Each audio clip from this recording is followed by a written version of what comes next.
My name is Rachel Larson, and today I am using MindMeister to present a paper that I am writing called The Return of the Bride, a comparative study of The Portrait of a Lady by Henry James and Jane Eyre by Charlotte Bronte. As you can see, I've added an explanatory note as well. Let's begin by looking at the two main male characters in the novels, Mr. Osmond and Mr. Rochester. Now, these two men have significant similarities, which we will look at later. But I'd like to start with their big difference, which is that Mr. Osmond wants Isabel to be a silver platter to reflect his own thoughts, whereas Mr. Rochester wants Jane's spirit. So Mr. Osmond wants a shell that he can fill and control. He disrespects Isabel from the beginning and treats her as an inferior, even though as a gentleman's daughter she is his social equal. Mr. Rochester, on the other hand, wants Jane's spirit with will and energy, and this informs how he treats her.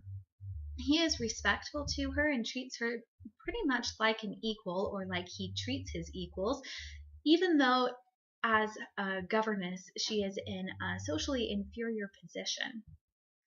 This is very important because, or this difference between these two men is very important because it informs the way that they treat Isabel and Jane, respectively.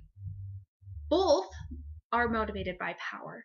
Both can be manipulative, although because Mr. Rochester wants and respects Jane's whole person, her whole soul, he is never manipulative in the same degree and in the same hurtful ways that Mr. Osmond is, not to mention the fact that Jane wouldn't let him. She meets him head on and calls him out.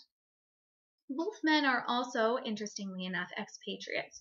Mr. Rochester is Mr. Osmond is an American who has lived in Florence for a significant amount of time.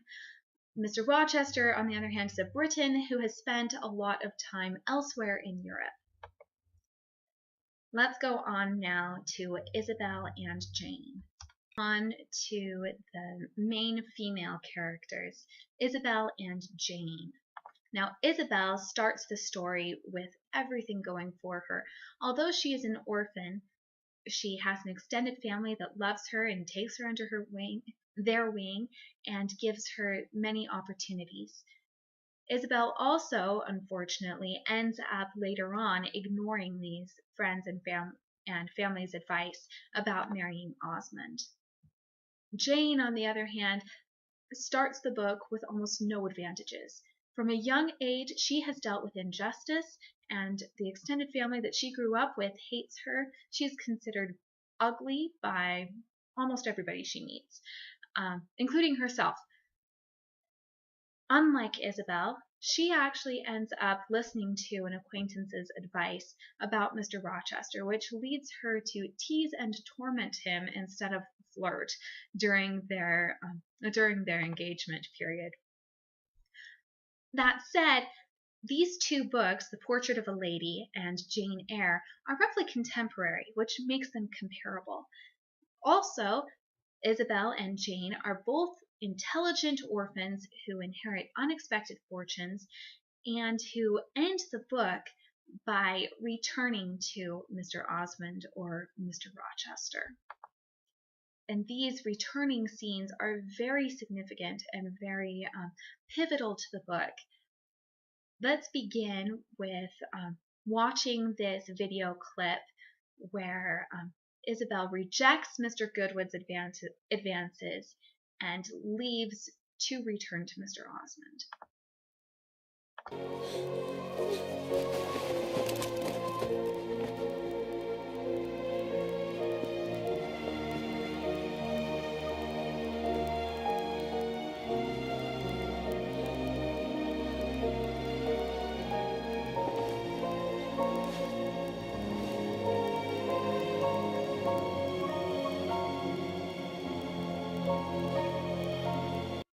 That was from the 1996 film directed by Jane Campion.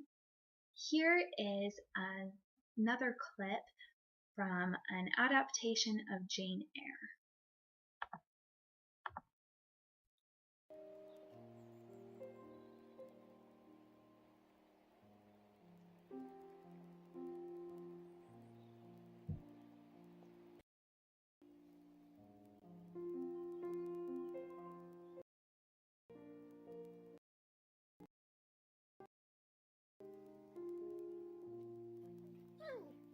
Pilot.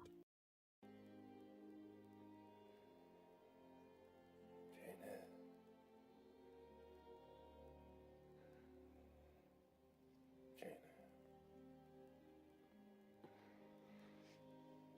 Edward, I'm come back to you.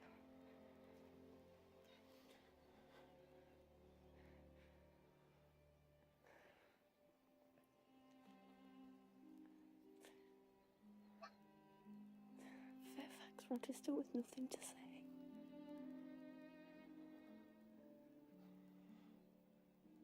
You altogether a human being, Jane. I conscientiously believe so.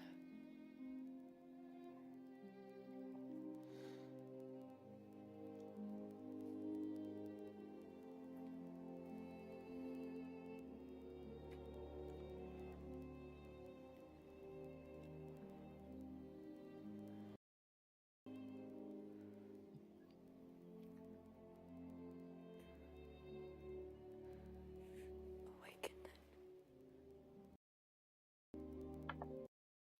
then. That was from the 2011 version of Jane Eyre, directed by Kari Joji Fukunaga.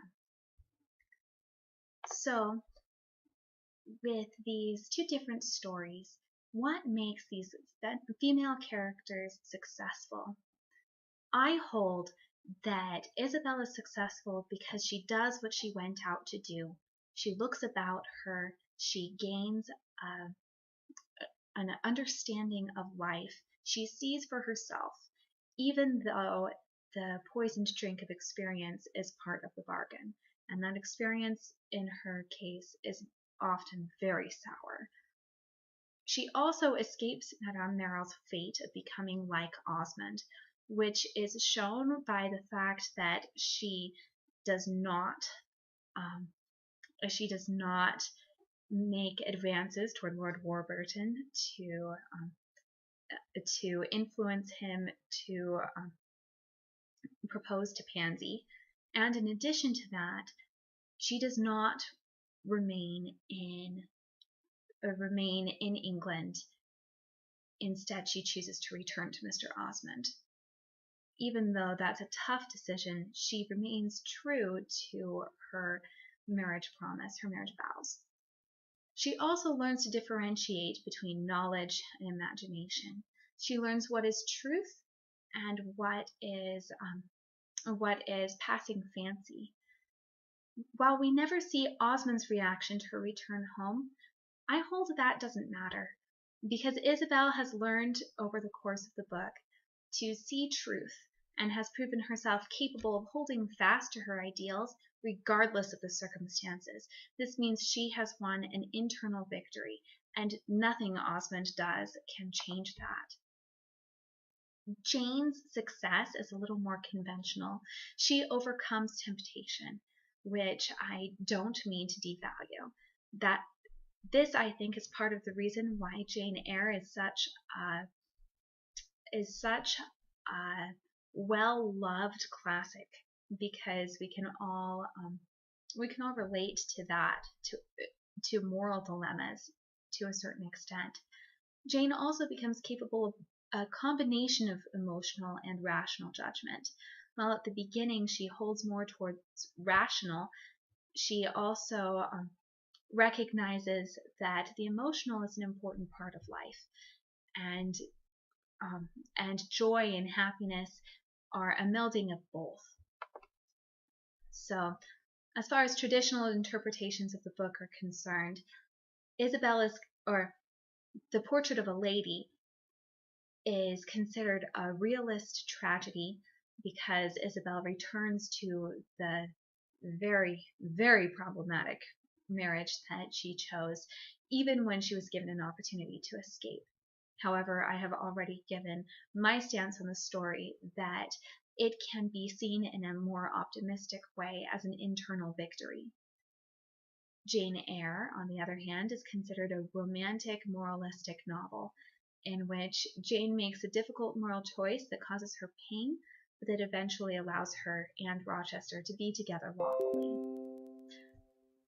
I believe that as we look at these two novels in tandem, that we are able to understand them both a little more clearly, and that especially with the return scenes, we are able to understand them in different ways than we can if we look at the novels separately.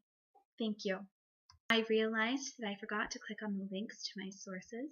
Here is number 1.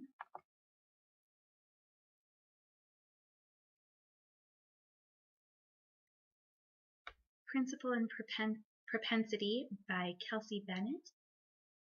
And here is number 2. Next page.